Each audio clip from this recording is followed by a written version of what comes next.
Positive whys here. For today's video, Mark and Peter both work at the same company and have the same monthly salary of $15,000. Mark often spends his free time after work playing on his cell phone and checking updates on social media, while Peter spends his time reading business books and using his cell phone to watch educational videos and read business articles. Aside from their different lifestyles, they also have different attitudes toward preparing money. Mark does not save, often using the excuse that his salary is too small, while Peter is always looking for ways to save 10% of his income. Mark is constantly complaining about how much his income is, and that is the same as his expenses. On the other hand, Peter continues to save 10% of his income. After 5 years, Peter has saved $90,000 and has even tried to enter into business, while Mark's savings account is still empty. Most people can relate to Mark's story, often saying, "I'll save later, my salary is still small," and they continue to use this as an excuse. But as time goes by, they get older and their responsibilities increase, and they still can't save money. But do you know that even if a person earns a small income, they can still save a lot? In today's video, we will discuss 8 ways how to save money even if your salary is small. Make sure to watch the whole video because I will explain to you step by step what you need to do and where to start. Step 1. Change your mindset. Many people have plans to save a lot of money, but the problem is that they are not willing to change themselves. They want to save, but their habits and spending habits are still the same. It is impossible to save in this way because if you continue to do the things that are causing you to not save, your savings account will continue to be empty. Albert Einstein said, "The definition of insanity is doing the same thing over and over again and expecting different results." Remember that before you can learn how to save money, you must first master how to handle your emotions and change your mindset.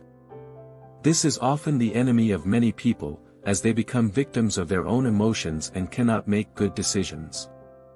They have forgotten that they should save 10 to 30% of their income before expenses and just follow what others are doing. And they have no awareness of where their money is going. So before you start saving money, you must first change your mindset, because if your mindset is not aligned with your financial goals, there is a big chance that you will not save anything even if you want to. Step 2. Pay yourself first. Refers to a strategy for managing finances where you prioritize saving money before spending it on bills or other expenses.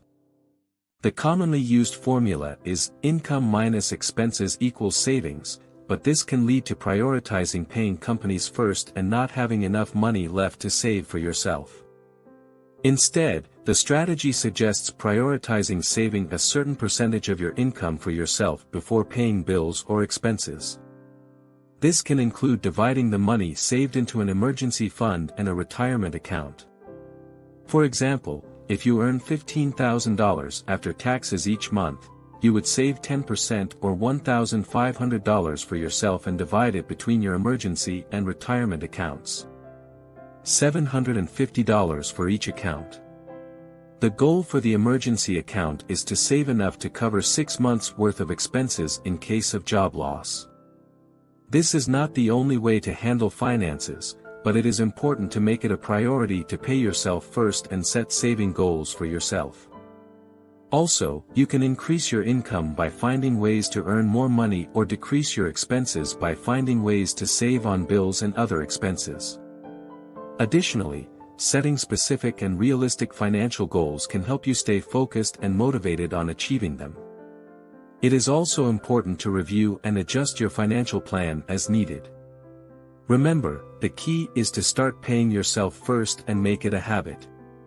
It may take some time and effort, but it is worth it for the financial freedom and security it can provide.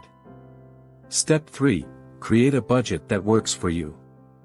The purpose of creating a is to understand your total income, total expenses, and total savings. By creating a budget, you can avoid overspending. A popular method is the 50% 30% 20% rule, where 50% of your income goes toward your needs, such as food, water, and housing. 40% goes towards your wants, optional expenses like new shoes or a new phone, and 20% goes towards your savings account, emergency and retirement accounts. If you are just starting the budgeting process, you can start with a 50% 40% 10% rule, where 50% goes towards needs, 40% goes towards wants, and 10% goes towards savings. The advantage of creating a budget is that it gives you awareness of your expenses and helps you discipline yourself to stick to your current expenses while making saving money a priority. Step 4. Track your expenses and make adjustments. After creating a budget and following the 50% 40% 10% budgeting method, it's important to track your expenses. One easy way to do this is by using an expense tracking app on your phone. You can also use a spreadsheet or write it down on paper.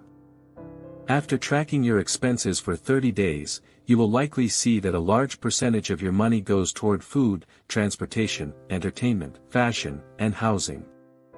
These are common categories where people tend to overspend. By tracking your expenses, you can eliminate poor spending habits and be more strict with your budget. This will help you increase your savings. Step 5. Add a new source of income. It is important to create a budget and cut unnecessary expenses, but that is only one side of the equation. The other side is how to increase your income. Always remember that the reason for increasing your income is because of inflation, which results in a decrease in the value of your money, causing the prices of goods to rise. The average inflation rate per year is 3%. If you only have one source of income and inflation continues to rise, it will be difficult for you to save money. Therefore, it is important to remember that if you can't change your expenses, change your income. As mentioned in Step 4, adjusting your unnecessary expenses is a short-term solution to your long-term financial problem. In my opinion, it is easier to increase your income than to decrease your expenses because I can give myself the things I want and also help those close to me in case of an emergency. So, strive to increase your income by 30 to 50% per year to quickly save the necessary amount for your emergency and retirement accounts to counteract inflation and achieve your financial freedom. Step 6. Replace the consumer mindset with a producer mindset. Having a consumer mindset will only lead to financial struggles in the long run. This mindset is characterized by spending money on things that are not necessary and forgetting how to provide value to others. The money is often spent on companies rather than on things that truly matter. Many factors lead to a consumer mindset, such as constant exposure to television and social media, and the influence of powerful marketers and psychologists who manipulate emotions. Companies often use celebrities to make their products seem desirable and trendy, and this can lead to insecurities and a goal of buying costly things. Unfortunately, this can also lead to a lot of debt. To avoid this, it's important to be conscious of your spending habits and understand that consumption is equal to spending. Step 7. Avoid taking on large debts. By following steps 1 to 6. This will protect you from taking on debts that will burden you. The kind of debt that I'm referring to here is the kind that causes you to struggle and borrow for things that depreciate, or that have an opportunity cost. Be mindful of the cost of taking on debt because, for example, earning $4,000 a month and taking on a debt of $1,000 for an iPhone is equivalent to 3 weeks of your work. However, if you value your time, don't make this kind of decision. Because it's like giving away your time, effort, and money to someone else. Step 8. Include your family in your plans. The success of any plan depends on the support and cooperation of those involved, especially your family. You may encounter big challenges when starting your financial journey as a family, but by working together, you will find solutions. To involve your spouse and children, first, explain to them why you want to save money. They should also have a similar vision to understand what you want to achieve. Then explain your goal of saving a certain amount within the next year and the amount you need to save each month.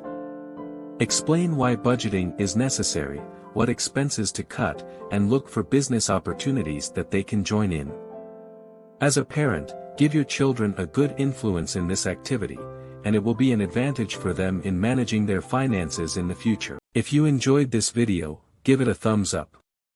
And share it with your friends, so we can keep making them. For more videos like this, hit the subscribe button. And remember to click on the notification bell. Also, be sure to check out our other videos as well. Thanks for watching.